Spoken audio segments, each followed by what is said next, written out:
Welcome to the story. Don't forget to like, subscribe and support me.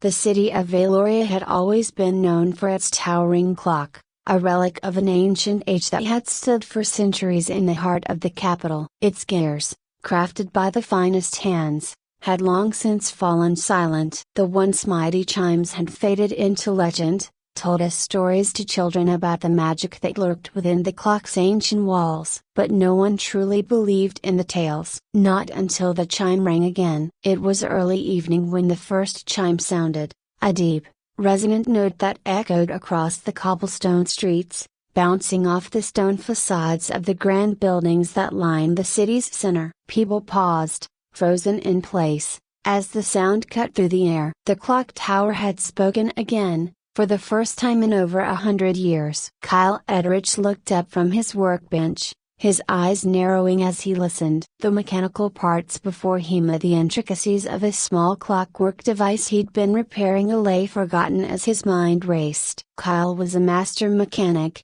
known for his ability to craft and repair the most delicate and complex machines. He was also a candidate in the upcoming presidential election, driven by the belief that modernization and innovation were the keys to Valoria's future. But the clock chime had unsettled him in a way he couldn't explain. He stood and wiped his hands on his leather apron, crossing the room to look at the window. The city below him was in chaos. People flooded the streets, craning their necks to see the tower, searching for the source of the sound. The clock had remained dormant for so long that many had assumed it was broken or had simply stopped working with age. But now, it seemed the old legends were true. The clock tower wasn't just a timekeeper. It was a harbinger. The legend was simple, almost too fantastical to believe. The clock's chime, it was said, would reveal the true nature of those who sought power. It would strip away the lies, the pretenses, and show the people the candidates for who they really were. For Kyle, a man of logic and mechanics, the story had always seemed like nonsense. But the timing of the chime, just as the election was heating up, was too much to ignore. Serena Valerius, a close friend and an expert in ancient magic and lore, arrived at his workshop not long after. She was out of breath, her sharp blue eyes wide with both excitement and fear. "Did you hear it?" she asked, her voice barely a whisper. Kyle nodded, still staring out the window. "I heard it." "And so did everyone else." Serena stepped closer, her voice dropping lower. "It's starting." He turned to face her. "What's starting?" "The chimes," she said, as if it explained everything. When Kyle didn't respond, she sighed, brushing a lock of dark hair behind her ear. "The legend." "You know the stories as well as I do." "The clock tower reveals the truth about the candidates. It strips away their masks, exposes their real selves." Kyle snorted. "You don't actually believe that, do you?" "It's just a story." Serena's gaze didn't waver. "Do you have another explanation?" He didn't. The rational part of him wanted to dismiss it, to chalk the chime up to a malfunction or a prank. But deep down, he knew there was something more to it. The clock was too old, too well guarded, for something like this to be an accident. "I want to see the tower," Kyle said suddenly, grabbing his coat. "I want to know what caused the chime." Serena hesitated. "You're not the only one. The streets are already filling with people. It might not be safe." "I don't care," Kyle said, his voice firm. "If there's something more to this, we need to find out before the whole city descends into chaos." The two of them set out into the streets, weaving through the growing crowds. People were gathering around the base of the tower, craning their necks to get a better look at the imposing structure. The massive iron doors at the tower's base remained shut, as they had for years. No one had been inside the clock tower for as long as anyone could remember. But Kyle had no intention of waiting outside. He needed answers. As they approached the tower, a voice called out to them, "Master Edrich." Kyle turned to see a city official, flanked by a handful of guards, making his way through the crowd. "What's going on?" Kyle asked when the man reached him. The official was sweating,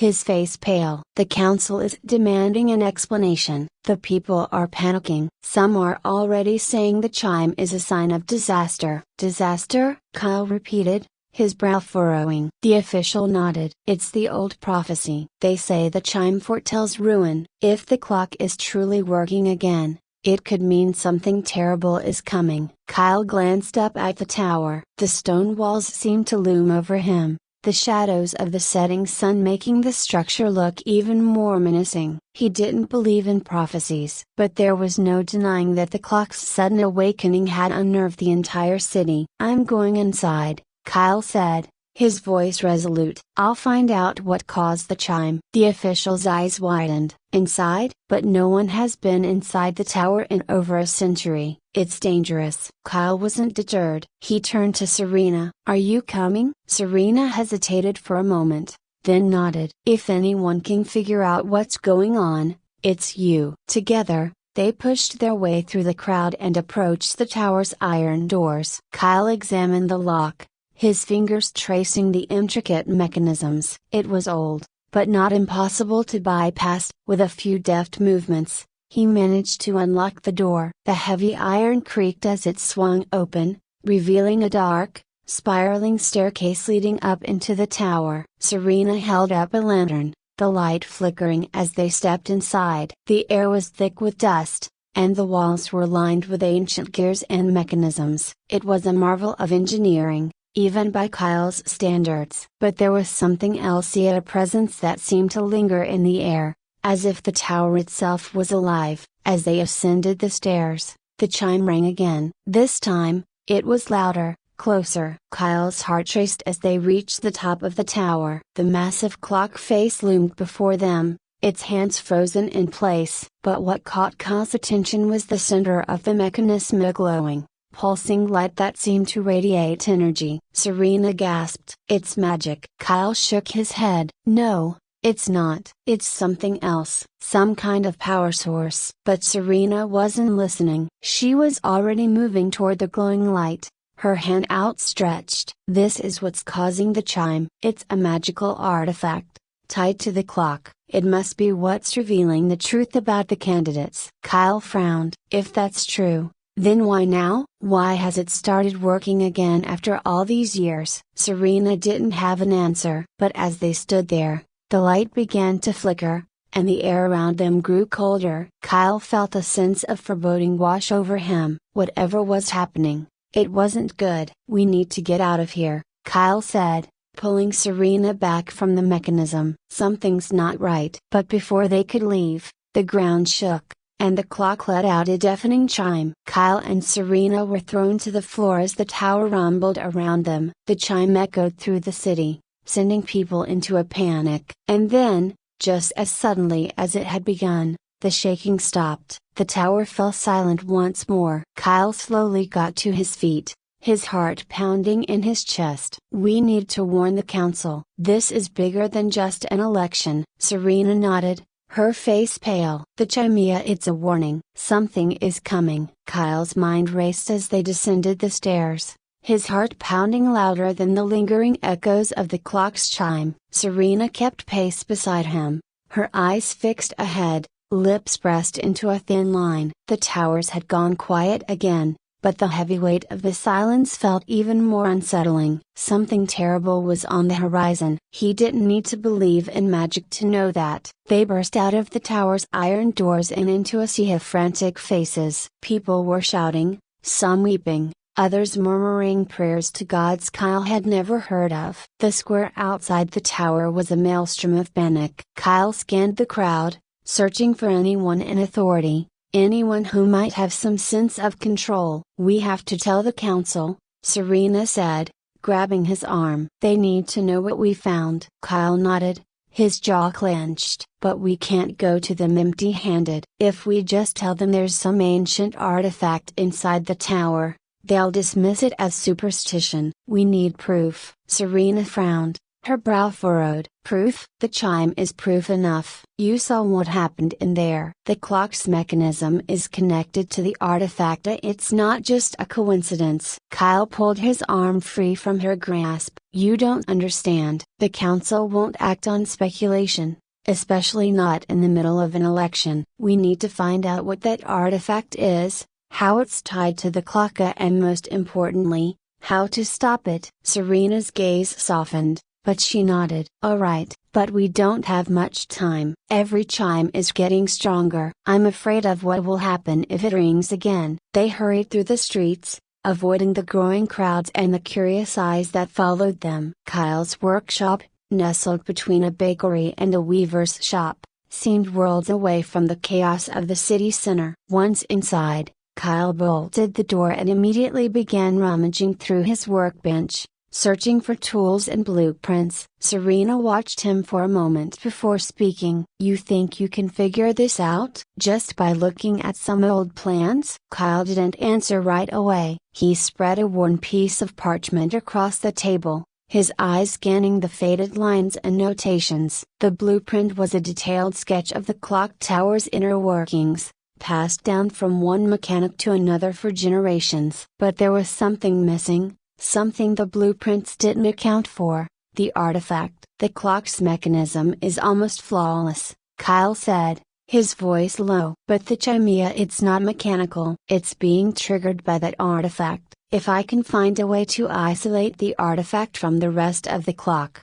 we might be able to stop the chimes. And if we can't? Serena asked. Kyle didn't answer. The weight of what was happening pressed down on him. It wasn't just about the election anymore. The chimes were warning of something bigger, something more dangerous than any political outcome. As Kyle worked, Serena paced the small workshop. There's something else bothering me, she said after a long silence. The artifact, a broken bar, didn't feel dormant. It felt active, like it was trying to do something. But what? Kyle paused, wiping sweat from his forehead with the back of his hand. What do you mean? Serena hesitated. It's hard to explain, but a broken bar, the magic inside that thing is old, very old. It's not just some spell. It's like it's part of something bigger. And I think the chimes are just the beginning. Kyle felt a chill run down his spine. You think the chimes are leading to something worse? Serena nodded. I do. And if we don't figure out how to stop it, I'm afraid the city might not survive. Kyle's hand stilled over the blueprint. The weight of Serena's words hung heavy in the air. For a moment, he allowed himself to feel the full gravity of the situation. The election, the chimes, the artifact, everything was connected, and now it was up to him to untangle the mess before it destroyed them all. The sound of a knock at the door startled them both. Kyle exchanged a glance with Serena before cautiously opening the door. Standing on the other side was Councilman Aldrich Thorne, flanked by two armed guards. His face was calm, composed, but there was a glint in his eyes that made Kyle's stomach turn. Kyle Edrich, Aldrich said, his voice smooth as silk. May I come in? Kyle stepped aside, his mind racing. Aldrich was one of the frontrunners in the election, a seasoned politician with a silver tongue and a loyal following. But Kyle had always sensed something off about the man, something too polished, too perfect. Aldrich stepped into the workshop, his eyes flicking over the blueprints and tools before settling on Kyle. I hear you've been investigating the clock tower, Aldrich said, his voice casual. Interesting place, isn't it? Full of mysteries. Kyle crossed his arms, his posture stiff. What do you want, Aldrich? Aldrich smiled, though it didn't reach his eyes. Straight to the point. I like that. I'm here to offer you a deal. You see, I know what you've found in that tower, and I know how dangerous it is. Serena stepped forward, her voice sharp. If you know it's dangerous, then you should be helping us stop it. Aldrich's smile widened. Oh, I will. But only on my terms. Kyle felt a knot tighten in his stomach. What do you mean? Aldrich took a step closer, his voice lowering. The artifact in the tower, it's part of an ancient power, one that could change the course of history. But only if it's controlled by the right people. And you think you're the right person? Kyle asked, his tone cold. Aldrich's eyes gleamed. I don't think, Kyle. I know. The Chimeric Society, my society has been planning this for decades. The artifact is the key to unlocking that power, and with it, we can reshape Valoria into something greater than it's ever been. Kyle's blood ran cold. The Chimeric Society? You're behind the chimes? The chaos? Aldrich chuckled. Oh, come now, we didn't create the chaos, we're just giving it a little push. The clock's chimes are merely a side effect of the artifact awakening. But once it's fully activated, well, a broken bar, let's just say things will get very interesting. Kyle felt a surge of anger. You're insane, you can't control that kind of power. Aldrich's expression darkened. I can, and I will. But I'm not unreasonable,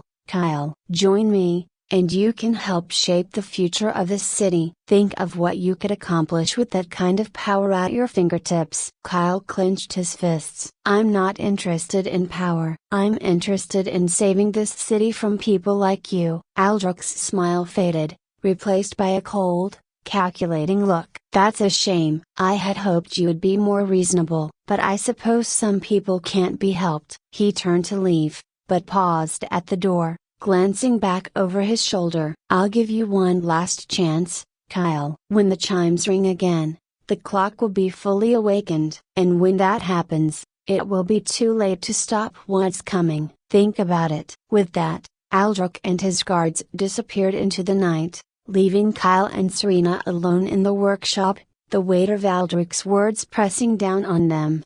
Kyle turned to Serena, his jaw set. We don't have much time. Serena nodded, her expression grim. What's the plan? Kyle glanced down at the blueprints, then back at Serena. We need to disable the clock. Whatever happens, we can't let that artifact fully activate. If it does, Aldrich wins. Serena's eyes flashed with determination. Then let's get to work. They worked through the night, their minds racing against the clock. Kyle's hands moved with precision, assembling the tools and parts they would need to disable the tower's mechanism. Serena, meanwhile, pored over old texts and scrolls, searching for any clues that might help them understand the artifact's power. As the first light of dawn crept through the windows, Kyle and Serena exchanged a glance. The final chime was coming, and they were running out of time.